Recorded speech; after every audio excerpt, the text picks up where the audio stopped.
projectile motion. If we talk about the projectile motion is a motion in which an object is thrown near the Earth's surface and it moves along the curved path, not a straight path, under the action of gravity only.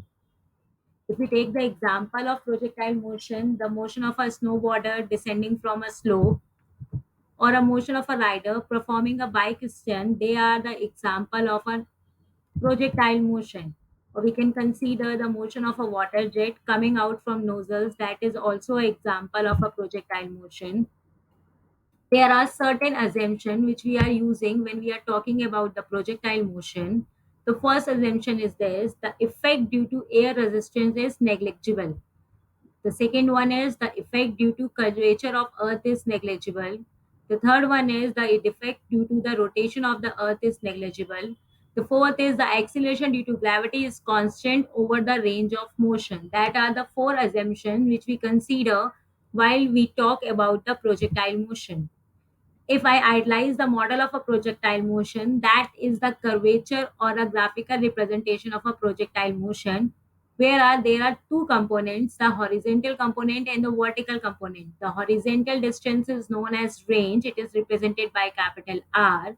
The vertical distance is represented by height, that is represented by capital H. That is the initial velocity, and theta is the angle with the horizontal axis for inclination. What is projectile? Any project which is projected in the air is called as projectile. In this diagram, the football is a projectile. Capital R represent the distance covered by that projectile. Capital H represent the maximum height which will be achieved by that projectile, and theta is the angle of inclination. Now, what is the point of projection? The point from which the object is projected. Here it's shown with the red dot, that is known as point of projection. I repeat myself, the point from which the object is projected in air is called as point of projection. In this diagram, the red dot represent the point of projection. That the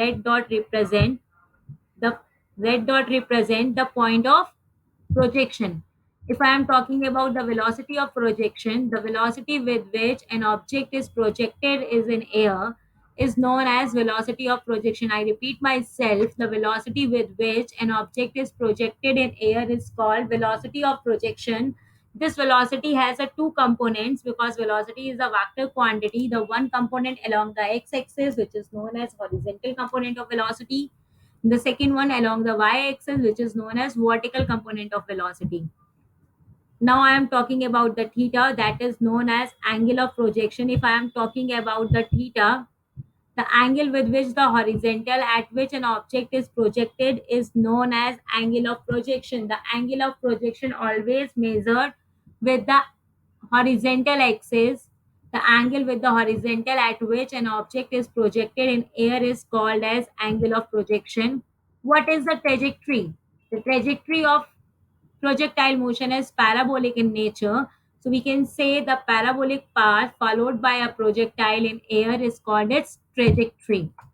Time of flight, the time taken by a projectile to cover the entire trajectory. I repeat myself, the time taken by a projectile to cover the entire trajectory is called as time of flight. Maximum height of a projectile. The maximum height of projectile is represented by capital H. It is the maximum vertical distance traveled by the projectile from the ground level during its motion. I repeat myself, it is the maximum vertical distance traveled by the projectile from the ground level during its motion. In this diagram, the maximum height will be represented by capital H. What is the horizontal range of projectile? It is the horizontal distance traveled by the projectile during the entire motion. In this diagram, the horizontal range is marked by capital L. Capital R, the horizontal range is along the x-axis, while I am talking about the maximum height is along the y-axis. Is horizontal and vertical motion are interdependent? Yes. In this diagram, I am showing the both things, both by the help of the graphical representation. If we consider, there are two kinds of colors of balls, the pink one and the yellow one. Both pink and yellow ball are falling at the same rate. If we consider, the yellow ball is moving horizontally while it is falling have no effect of its vertical motion. It means the horizontal and vertical motion are independent to each other. My question is that if the horizontal and vertical motion are interdependent, what I am taking two colors ball, the pink balls and a yellow ball, and both the ball are falling at the same rate. The yellow ball is moving horizontally while it's falling. There is no effect of its vertical motion. It means that the horizontal and vertical motion are independent of each other. Now we are going to do the analysis of projectile motion. I am consider an example of a kicked football. The diagram shows trajectory. As I told you earlier, the trajectory of projectile motion is parabolic in nature. So there is the initial velocity is v. The o is a starting point. The v is a vector quantity. So it has the two components: the vertical component and horizontal component. The vertical component is represented by vix, while the vertical component is represented by viy. What is the meaning of vix? The initial velocity is x component. What is the meaning of viy? The initial velocity is horizontal, not vertical component. So the velocity has a two components: the horizontal component, which is given by vix, and the vertical component, which is given by viy. The horizontal component work along the x-axis, the direction is ox, while the vertical component work in a y-axis, the direction is oy. So that is again a representation of velocity at a certain point. Here the velocity become v1. Now the v1 also has a two component, the vertical component and the horizontal component. Every time when we calculate the velocity should have a two component. At this point the velocity is v1. The v1 has a two component, the one component along the x-axis, which is known as horizontal component of velocity. The second one is along the y-axis, which is known as vertical component of velocity. So the total velocity will be the sum of vertical motion as well as the horizontal motion.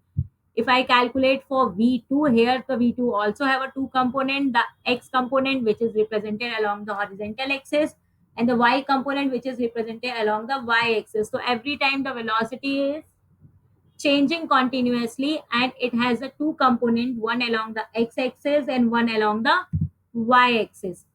I'm considering the another example. Now the velocity is v3. If I consider the v3 also has a two components. One is along a x-axis and second is along a y-axis. So in projectile motion, the velocity is classified in two components: the horizontal component and the vertical component.